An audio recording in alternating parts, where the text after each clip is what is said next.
c'est mieux mieux. Lorsque la température nocturne ne descend plus en dessous des 10 degrés, eh bien, il est temps de sortir certaines de vos orchidées à l'extérieur parce que c'est la meilleure façon de leur permettre de faire de nouvelles fleurs. Pour nous offrir leur magnifique floraison, les orchidées ont besoin de différences de température entre le jour et la nuit.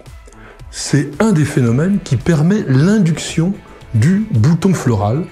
Et en installant vos orchidées à l'extérieur, vous êtes certain d'obtenir cet écart thermique qui est nécessaire à la plante. Parce que dans la maison, la température oscille entre 18 et 22 degrés en moyenne, ce qui n'est pas suffisant pour que votre orchidée ait tout d'un coup envie de nous produire ces magnifiques fleurs. Il n'est bien sûr pas question que vos orchidées actuellement en fleurs soient mises à l'extérieur. Il faut qu'elles restent bien douillettement à l'intérieur de la maison ou comme ici, de la véranda.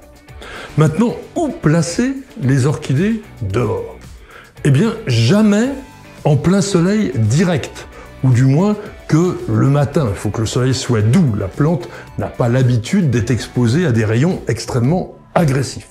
Si vous n'avez qu'un balcon, attention au vent dominant. Il faut absolument que la plante se trouve dans un endroit qu'on appelle abrité, parce que le vent peut être un inhibiteur de la floraison. L'orchidée qui doit absolument être mise à l'extérieur, c'est le cymbidium. On le reconnaît bien avec ses longues feuilles et ses gros pseudobulbes comme cela. On voit bien ici les jeunes pousses qui sont en train de démarrer, et ce sont elles qui porteront à l'automne les fleurs.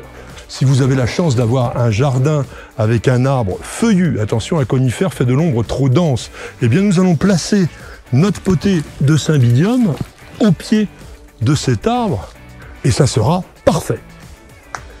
Et si vous ne disposez que d'un balcon, choisissez un endroit qui reçoive à la fois de l'ombre et de la lumière. Et n'oubliez pas d'appliquer tous les 15 jours sur les racines de vos orchidées un soin nutritif spécial pour ces plantes et elles seront en pleine santé. Avec Patrick le jardinage, c'est didactique, alors rendez-vous dans un mois pour de nouveaux conseils pratiques.